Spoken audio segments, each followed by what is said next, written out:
All right, Ian, we got a Patreon poll. We have a Patreon as well. We do. Patreon.com/CU podcast. You go, you pay, you get the full video podcast. You get writings. I got to do one today. Oh, you do. We do monthly hangouts. We just did one this last week. We do poll topics that you can vote on, like this right here. We also have bonus bits. That you can get on the Patreon. Yeah, this week we talked about bad dreams. Yeah. Bad dreams. We have a poll here. Second place. Learn about the bar Bobby Keisters. Yes. Ian had a dream about a Bobby Kotick themed restaurant. So you can check out that. Hardest NES boss fight. Second place, 34%. In first place, 66%.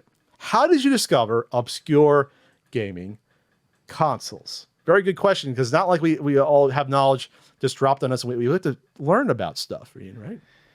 Yeah, so I think for me, when I was a kid, I think having access to the internet at a younger age than a lot of people was a big boon for me. Because my father was always, as a teacher, going to college, the computer it was one of those things where, like, if my parents had any other job, I would not have had a computer growing up because I just didn't have the money for it. Okay. We had computers growing up, despite not having much money, because it was a legitimate tool that my father could make use of for school, both in terms of writing his papers, printing his papers, doing his spreadsheets, doing his, grade books and all that. He just really picked that up when, teachers started kind of going from paper, books to, computers, and just got really into it. So we always had them. And I remember, my dad signing on to like Gopher. We had Prodigy. We had AOL. Gopher was like early internet. Oh, I don't know if I heard of Gopher. Was that regional or was that national? Gopher Protocol was national. Okay. And they're still around. I'm sure there's still Gopher Protocol. I mean, it was a protocol type. I didn't know much about it. So he showed me how to like log into these things and search for information on, the topics I was interested in. He'd show me where there was like Lord of the Rings fan pages, and he'd show me where there was like video game fan pages.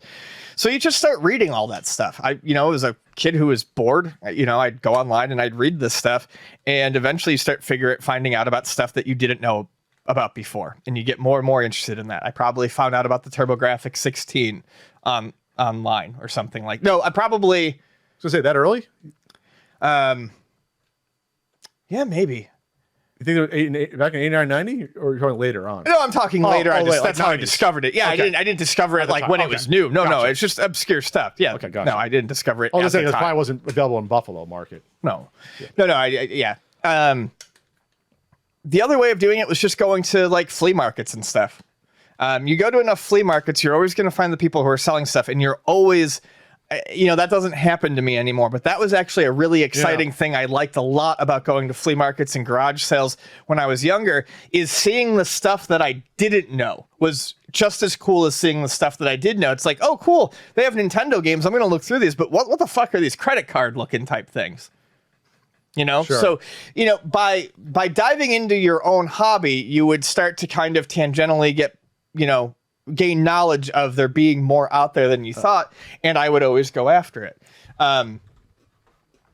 In the school I went to, through friends, I think was another way. I had a friend who had a rich mom, had the TurboGrafx 16, had the Sega Master System, had all of that stuff. But yeah, I think those were like the main areas for me, would be the internet and flea markets, seeing what else was around. I learned about a lot of that stuff. I learned about the Odyssey from going through my grandparents' attic, because there was one up there, and that gets you looking through old catalogs, and you start to ask questions about stuff that you didn't know about. So, yeah, I don't know. That's what I would say. My uncle, right, I talk about the uncle, and there was like the three cousins. They had the playroom. We always played NES. We go to parties. Mm-hmm. I remember one time looking. I was probably like 8, 9 years old, and he had.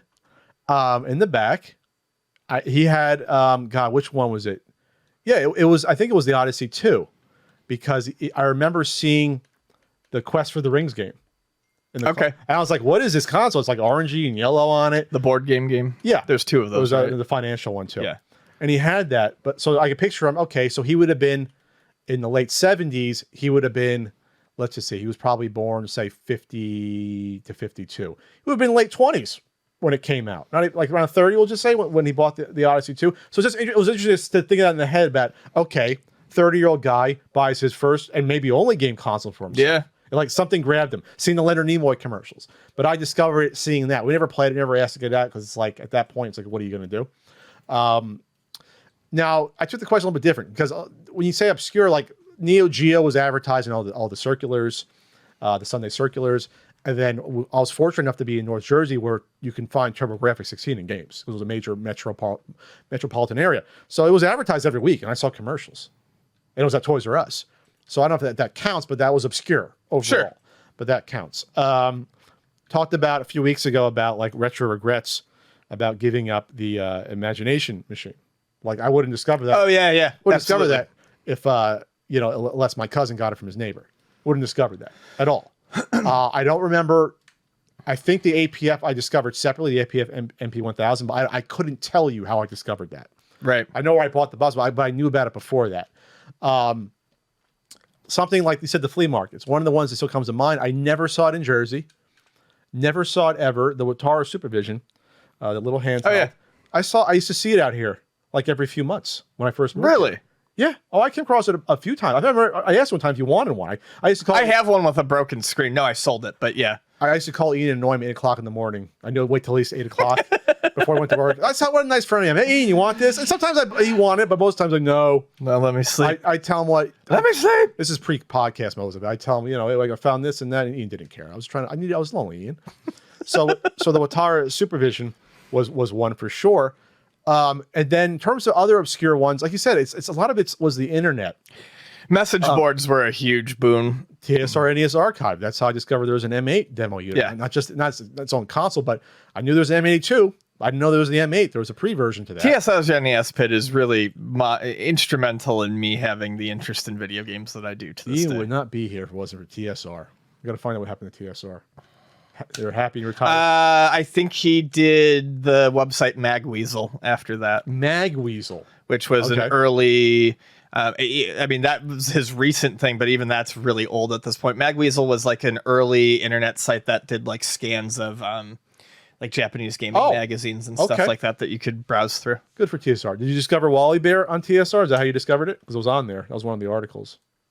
Must have. You must have. That's how I discovered that and all the Wisdom Tree games. I had no idea there were unlicensed games outside of the Tengen games. Sure. I had no idea there was a bunch of other carts with weird shapes and colors. No clue, because you couldn't see them.